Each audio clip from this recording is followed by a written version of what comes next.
Каракулжа Сары Булак айылына кирип аткан жерде жол жабылып, пробка болуп 2 сааттай турдук окшойт. Эми ачылып атат. Бүгүн 30-июнь 2024-жыл.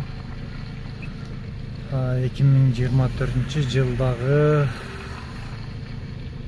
катуу жамгырлардын бир күнү болду, туугандар.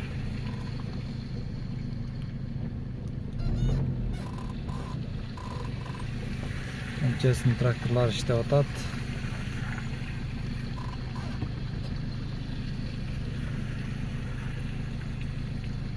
Түнкү саат 12:15 калды.